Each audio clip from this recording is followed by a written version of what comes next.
Welcome to the Women in Fishing podcast. I'm Chris Woodward. The Women in Fishing podcast is sponsored by AkzoNobel Yacht Coatings, makers of Interlux and All Grip products for boats. One of the most important aspects of fishing to me is being mindful that the fish we catch should be properly handled. If we're serious about catch and release, we need to learn and abide by what's called best practices. To talk about those guidelines with me and to look at innovative new citizen science projects that anglers can get involved in, we have Meg Withers, Citizen Science Project Coordinator for the South Atlantic Fishery Management Council. Meg oversees a citizen science project called SAFMC Release. She works closely with anglers and conducts outreach on citizen science and best fishing practices.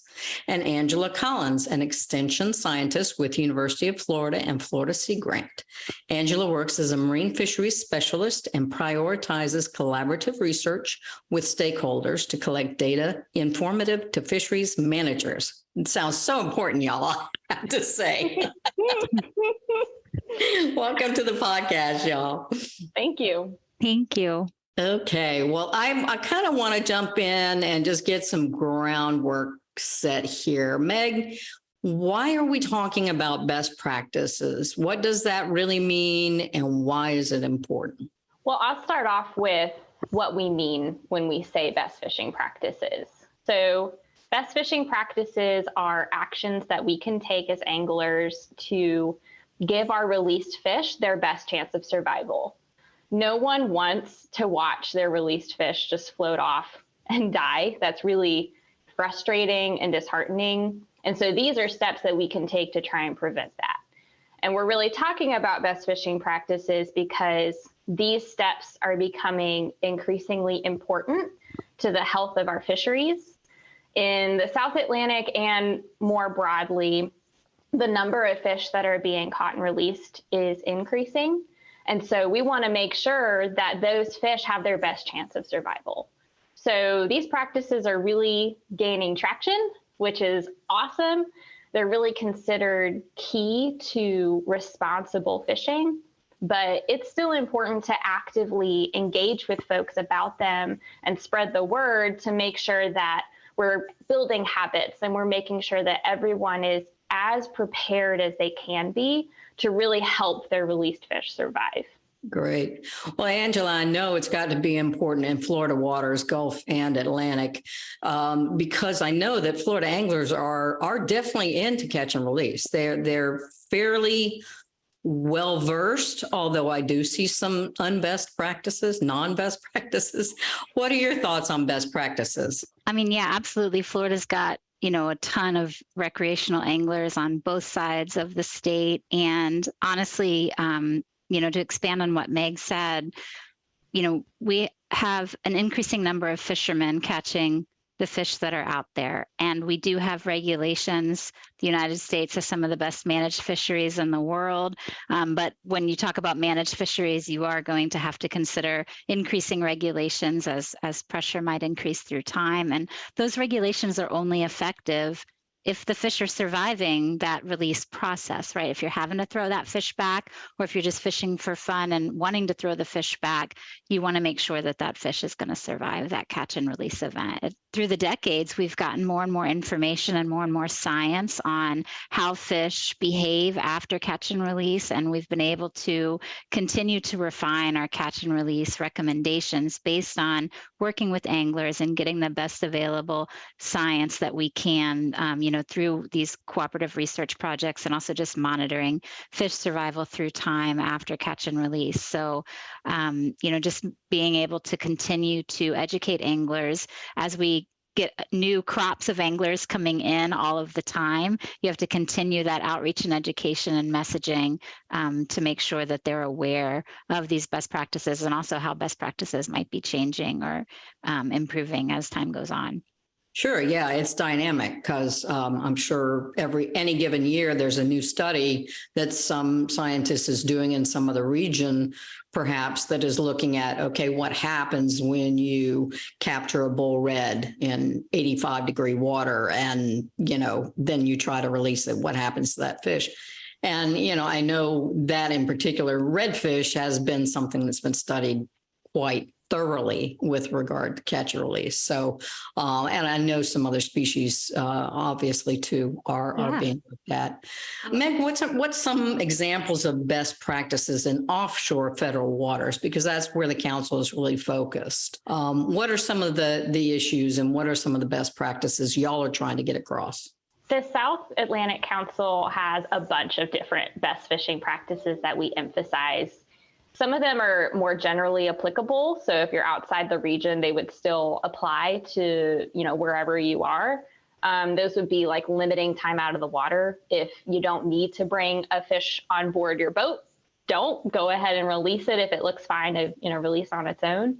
If you do need to bring that fish on board your boat, make sure you have like rubberized landing nets or gloves, or your hands are wet, really just avoiding touching that fish with bare, dry hands to try and protect that slime layer. That's really important to the health of the fish. And then before you even have the fish, trying to make sure that you're using non-offset circle hooks that are non-stainless steel. So non-offset circle hooks are less likely to hook a fish in a more lethal or just more vulnerable place, like the gills or the eyes. They're more likely to hook the fish in the jaw, which is great.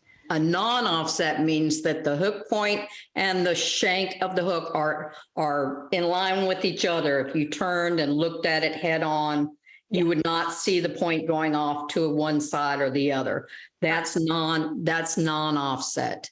Correct. Offset would be the point goes a different direction. Just want to make sure everybody's clear of what we're talking about with that. So I'm sorry to interrupt. Go ahead, Meg. No, I'm glad you interrupted, because that is really important. And sometimes you really got to look at the hook that you're buying and kind of take a good look at it just to make sure that you have the right kind. And then another thing that's kind of tricky when you're looking for hooks is we also encourage folks to buy non-stainless steel. And that's because if the hook has to stay in the fish, you want it to rust out, right? But a stainless steel one will just stay there. And that's actually something that can be a little tough to find in your tackle shop. Not every package says that this is stainless steel or non-stainless steel. So that's another tricky one for sure. Well, I was going to say that it kind of begs a question about whether or not like if you can leave the fish in the water, is it better to just cut the leader and let it go? Or is there a better chance of survival if you can get that hook out? That's a good question. I would probably lean towards leaving the fish in the water and cutting the line. Just because of the amount of stress that fish can undergo with being brought on board. So it's probably best to handle the fish as little as possible. It's really kind of angler and species and boat specific too. Sure. Like if it's a huge fish that you're going to have, a lot of stress on the fish trying to get them in the boat and get the hook out and all of those things, sometimes cutting as close to the hook as possible might be the strategy. But if it's a little snapper or something, you can easily pop that hook out and throw it back in the water real quick. That's probably just as good, because a lot of times if they have a leader trailing, they can entangle as well. And so you don't necessarily want a bunch of fish out there trailing leaders if you can help it. Right. Another best practice that we emphasize is, making sure that you're prepared to release fish. And we focus a lot on snapper grouper species in our outreach. And these species are really deep living fish. And so when they're brought up from depth, kind of like a scuba diver, if they come up too fast, they can get the bends. Right. These fish can basically get the bends, and it's called barotrauma. Right. And the symptoms of barotrauma are like their eyes are bulging, their stomach can be coming out of their mouth, they can have like a really bloated body, anal prolapse, and bubbling scales. And it's really not pretty. Right. And these fish are known as floaters because if you just release them without assistance, they can just float there, and they are very likely to die or be eaten by a predator. So this is where descending devices come in. These are weighted tools that are not invasive. They don't hurt the fish. You can basically have like a jaw clamp version or like an inverted hook that can go through like their soft tissue. Mm-hmm. And then that weight helps to get them back down to depth and naturally recompress. And those descending devices are required in the South Atlantic. If you're targeting snapper grouper species in the South Atlantic, you must have a descending device on board readily available with at least 16 ounces of weight. You're gonna probably need more, but at least 16 ounces and 60 feet of line. And these are just really powerful tools. They're great. Are they required in the Gulf of Mexico federal waters as well? Descending tools and venting tools are required to have on boat when fishing for the reef fish complex. Okay. I was just going to say that we get a lot of questions from folks. There's like, okay, I know how to vent. I know I have to have a descending device on board. Can I vent even if the descending device is required? And the answer for the South Atlantic is yes, you can vent. You just have to have a descending device on board. And we also get questions of, which one should I do? And generally, we push descending devices because you're not poking a hole in the fish, but something is better than nothing. So if you want to vent the fish, go ahead. What about other issues like trying to avoid predation with a released fish? Are there any recommendations with regard to that? Because I know that Florida is having a dramatic problem with shark predation. We do hear from a lot of folks that they are seeing a lot of shark depredation. And I would say that using a descending device helps with that. So when your fish is just floating on the water, it's vulnerable.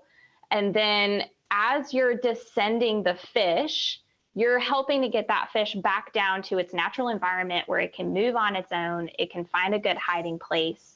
And there's also been some research, there's been some concern about losing descending devices to a shark as you're using it. We've been finding that you're more likely to lose that fish during the fight on the way up. And then as you're descending that fish, it's less likely to be predated. It's not really acting like a normal fish. It's not moving around. So descending your fish can really help that fish get back to where it needs to be. Great. Angela, with respect to especially Florida waters, it's different on both coasts in terms of the distance offshore. It can be, you're talking about some reefs, you're talking about, some fairly deep water, but also about shallow water. What are some of the examples of best practices that Florida Sea Grant and the other fisheries officials in Florida are really trying to help get out to the anglers? Well, and in addition, Meg said a bunch of them already, but just this general best practices that any anglers should utilize, whether they're fishing in shallow water or in deep water, just handling those fish with wet hands, using those circle hooks. Some anglers that really are concerned sometimes even remove the barbs or squish the barbs in on their circle hooks just to make getting that hook out a little bit easier. Having a de-hooker available and handy, or pliers right there, is another just common practice. Just having the right tools and having them out and easily accessible so that when you are releasing the fish, you can just reach for it on your right and do what you need to do. A lot of anglers, we recommend that they use a lip grip when they're handling the fish, because that minimizes how much you actually have to hold the animal with your hands and can kind of minimize some of the trauma that might happen when, sometimes you'll see anglers grabbing them and they might be touching the gills. We, recommend keeping your hands out of the gills and off of the eyes, supporting the fish horizontally. If you're taking a picture, giving that fish a little bit of support in its body and not just holding it from the jaw. That's a pretty standard best practice as well. Because if you're holding, especially a bigger fish, like a bull red, for instance, if you're holding that fish vertically, essentially all of its organs are just they're not used to being out of the water, this atmosphere of pressure, and all their organs are just kind of going down, and that can damage and pull tissues and fascia and that type of thing. Is that what normally happens? Yeah, it depends on the fish for sure, and how long you're holding out of the water and how rough you can be with it. But definitely having additional support and then really having control of the fish with a lip grip or some other sort of thing so that you minimize your chances of dropping it on the deck too. Because, right. You see that happen sometimes. And so if you can have a good handle on that fish and minimize that bruising for sure. And plus all of the weight of the animal, being hung from its jaw can create injuries to the mouth, which they really need for eating. Right. So yeah, just keeping some of those thoughts in mind when you're handling the fish is a good idea. Well, and Meg has sort of alluded to knotless mesh net. If you're going to net the fish, having it be a slick, vinyl covered net that is not going to scrape the slime off the fish. Yep. I'm sure that's a big important one as well. Yeah, sure. And it also helps the angler because the fish has less of a chance of getting tangled up in that net. So you can get the Right. fish in and out faster. Right, exactly. And one of my pet peeves is seeing anglers putting their hands up into a fish's gills, even if it looks like, okay, well, they're just pinching it under here. They've still got, the fingers up in the gills or under the gill plates. We have always, especially when we're printing magazines, we try very hard not to show people mishandling fish because, as many anglers are on the water now, as Meg, you mentioned, more and more anglers, it becomes more and more important because, if you don't pay attention to the practices you conduct, then you're part of the problem, basically. One of the other things I was curious about too is, for me, when I'm releasing fish, I'm very careful to set the fish in the water, hold it, even if it's a small trout, and kind of almost, especially if it's a trout, because trout seem to be very, very vulnerable to handling. And, I will have it in the water on a boga grip and just sort of swim it around a little bit, make sure that it's got some, that energy left in it. But I see, even on television shows, I see people just throwing fish in the water. And I guess that's a pet peeve. But do y'all have any statements with regard to that for best practices? You're right, Chris. It's a very common practice to throw the fish back in. And, there's different schools of thought on that. We don't really have a recommendation other than being gentle and making sure that the fish is capable of swimming away independently. If it's not, then doing exactly what you said with the revival, swimming the fish in a forward motion in a figure 8 pattern by the side of the boat until you start to see those tail beat frequencies increase and they look like they're capable of swimming away on their own. That's kind of the recommendation. But as far as how the fish is put back in the water, we don't have any. Okay. Yeah. Okay. Well, I'll make that my pet peeve then. It's trying to make sure I advocate releasing fish gently and not just tossing them back into the drink. So That's my personal preference. Meg, if you had to pick one really priority best practice, what would that be? That's kind of like having to pick your favorite child a little bit. Like that's a tough one. But I think because we do focus so much on snapper grouper species, I probably would say a descending device. And also just like there's so many different kinds of descending devices, which is great. Like people can make their own at home. You can get an inverted hook. You can get kind of a little fancier with it, have like the pressure sensor ones. And I think that that's really great because when the council was writing their regulations for descending devices, they made it specific enough to make sure that whatever folks were using was effective, but broad enough that fishermen could use whatever was convenient for them.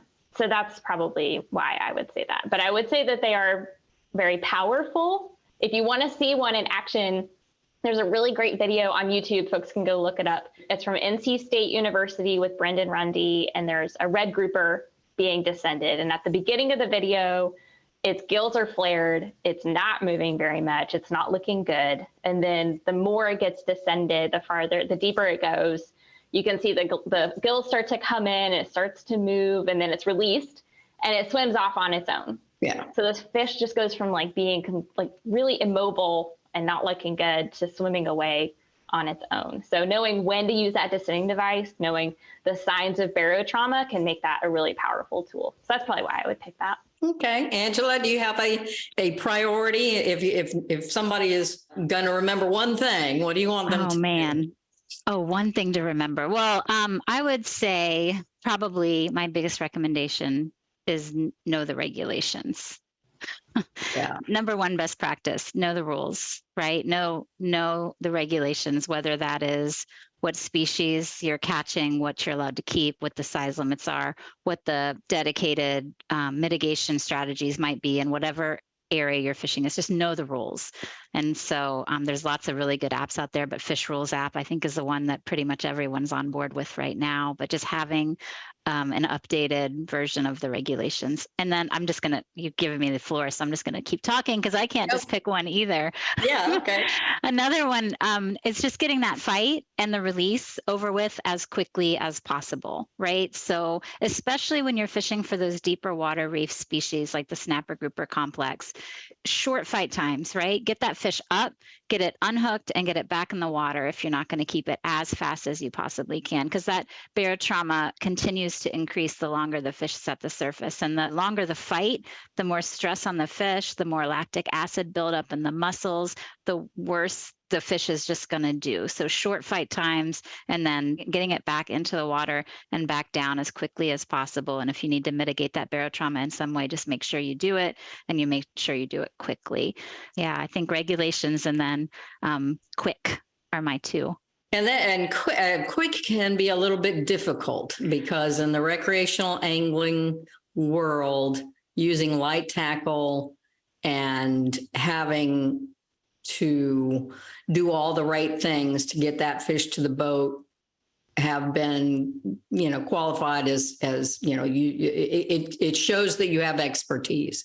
So I'm sure that's something that a lot of people say, well, I still like to use light tackle. I'm not necessarily just going to go out there with a winch and bring these fish in. So I guess maybe the best rule of thumb is, if you can, if you don't have a specific mission or world record in mind, try to err on the side of, a little bit heavier tackle for what you're going for.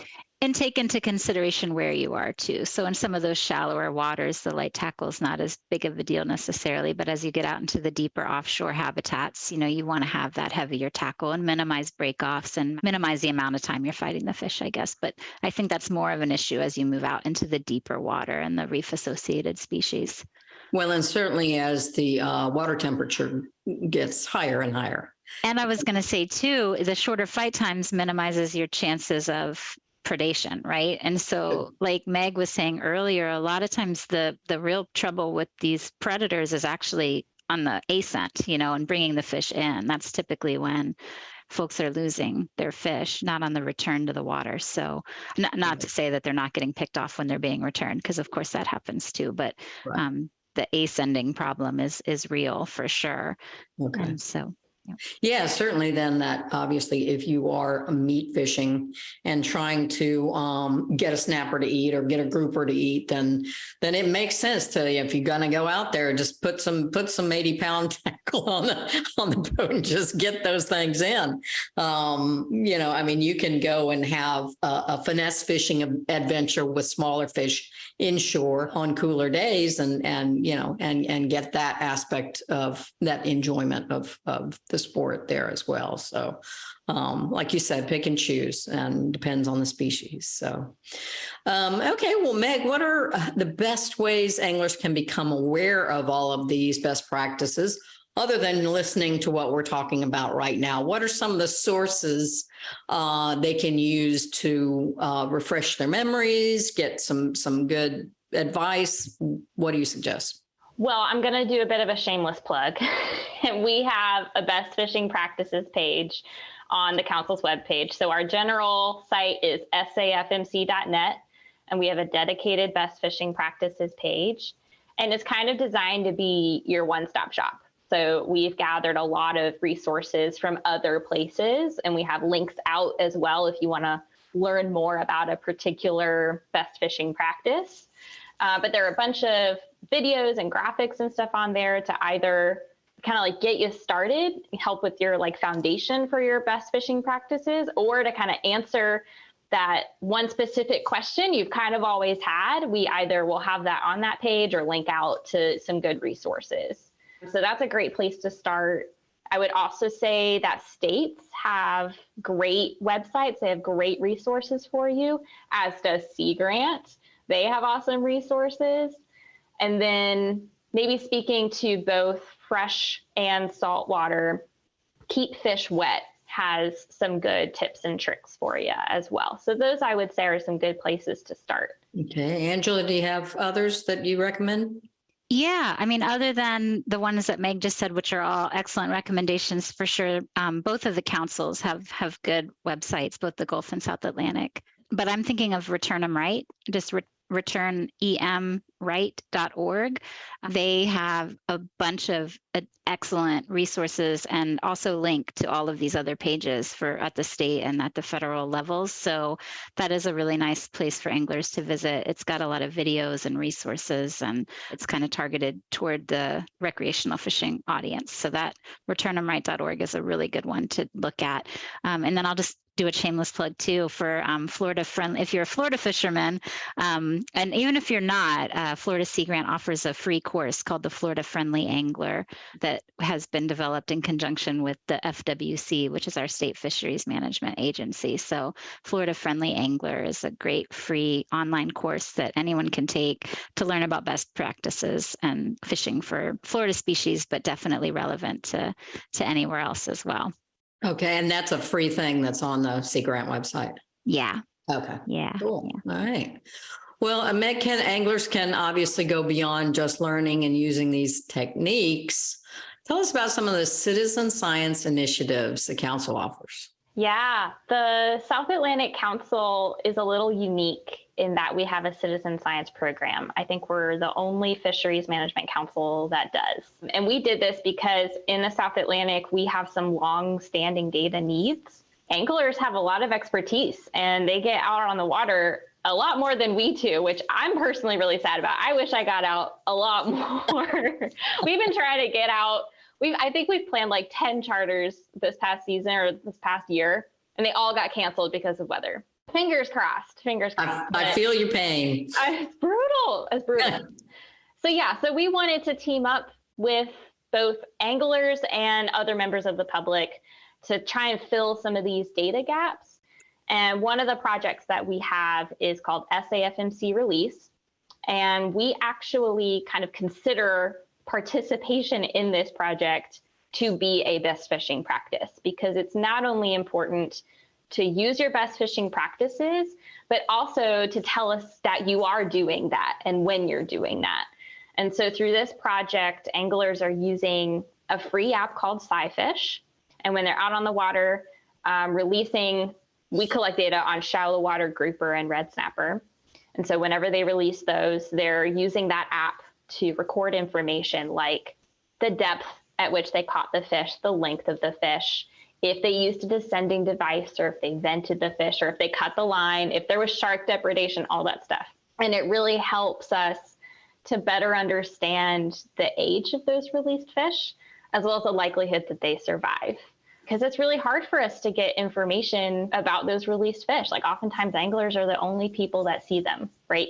We sample fish back at docks, and released fish are not back at the docks. They're out in the water. Right. So It's a really important collaboration. And so if anyone is fishing in the South Atlantic for snapper grouper, I would really recommend that they check out the project. We have information on our webpage, and you can get an account and get started on. We have like a little woo-foo form that you can fill out on our SAFMC release page. And I will be the one emailing you if you make an account. So we'll meet, we'll say hi. But that's a really important project to us. It really helps us to get more information about those released fish. And then for folks that might not be fishing in the South Atlantic, that might be elsewhere, we have an awesome project called Fishery. And we're looking at historic fishing photos. In our pilot project, those photos were from the 1950s to the 70s in the Daytona Beach area in Florida. And we were using those photos to get a better understanding of for-hire fishing in that area before catch monitoring began. And there are these awesome photos where, folks would put their catch up on the leaderboards. And so we could count the fish, we could measure the fish, we can count the people. It's a really interesting project, and it's so awesome to see these really cool historic photos. And so the project has gotten more funding, which is so exciting. And we're going to be expanding throughout the South Atlantic. and we're collecting more photos. I know, I'm so excited. It's going to be great. And so if people want to like support that, either if you're in the South Atlantic and have historic photos, like check out our website, kind of you can get a sense of what we're looking for. And if you're not in the South Atlantic, we analyze those photos in a public platform called Zooniverse, Zoo, and then Niverse. And people can help us analyze the photos online. So you can do that from anywhere. And you can say, I think that's a vermilion snapper. No, it's a red snapper. What? Okay, so. Exactly. You can help us count the fish. You can ID the fish. So yeah, so that's a great project. And I have to say, looking at these photos, some of the awesome outfits that these ladies were wearing when they went out on the water in like heels and like their hair all done. And I come off of a charter looking like I was just like, I don't know, through a wood chipper or something. But they looked fantastic. And I'm very impressed. I know. I've seen some of those photos, people posing next to tarpon, which obviously we don't hang tarpon anymore, but, doing the Betty Grable, Yes, that's pretty funny. They're rocking it. I love it. Yeah. So it's a super fun project. So Angela, what are some of the citizen science projects that y'all are involved with? Well, honestly, I think a lot of times we do direct folks to the South Atlantic Fishery Management Council's website because of they are definitely doing a lot of citizen science initiatives and they have them ongoing. I would say from the Florida side of things, and I'm speaking just for Florida right now and not the entire region, obviously, but I know that our state agency, FWC, has a citizen science page and folks can click in there and see if they can help provide data. A lot of times there are opportunities for people who are out on the water to provide. For example, we have a harmful algal bloom problem a lot of times in Florida. We have red tide occurrences, and sometimes the people that are out on the water can be really effective at collecting water samples and shipping them back to the lab for analysis. So there are projects like that that are kind of ongoing and consistently funded. But I would also just recommend to folks who are interested in participating in the process to reaching out to their local agencies and local scientific community with the subjects that they particularly are passionate about. A lot of times that's how some of our research partnerships have formed, is just anglers reaching out and saying, we're concerned about this. We want to know more about this. Can you help us get information that we can provide to the fisheries managers to help address this particular question? And so I think just knowing who the folks are in your area that are doing active research and then also having that connection to your state and federal management agencies that might be able to connect you to the scientists is a really good strategy for folks who are really passionate about contributing to that whole cooperative research process. And on that note, I would say, it takes time, but I know that a lot of fishermen who do it are happy that they do when they volunteer to serve on a advisory panel or something for a council or for a state agency. I think sometimes that's a really good way to get connected and engaged with that community.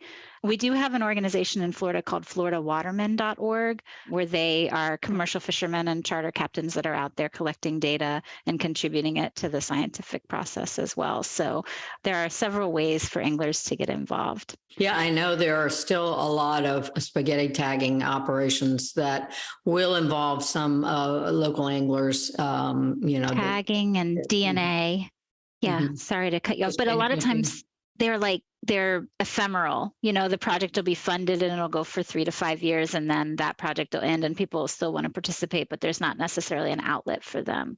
Right. Are there any other topics that y'all would like to discuss that we haven't covered already? I think that there's just one thing I would add citizen science wise. Two, I lied. Okay. I do want to emphasize what Angela said, that it is really important for folks to be able to contribute information to the management of these species. And that's another reason why citizen science has been so valuable for us. It really supports the health of our fisheries long term. So that's super important. And then I know not everyone is in the South Atlantic, and so there is another citizen science app out there. It's Angler's Atlas My Catch app by Sean Simmons. And that is an app where folks can either join or create their own fishing event. And then there's data collected about fish during these events. And so that's another way that folks can get involved more broadly than my specific region. It's up to us as anglers to conserve the fisheries and the habitat that they live in.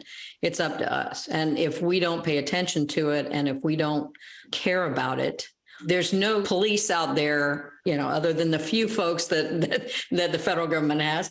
There are very few police out there that are really going to hold you to it.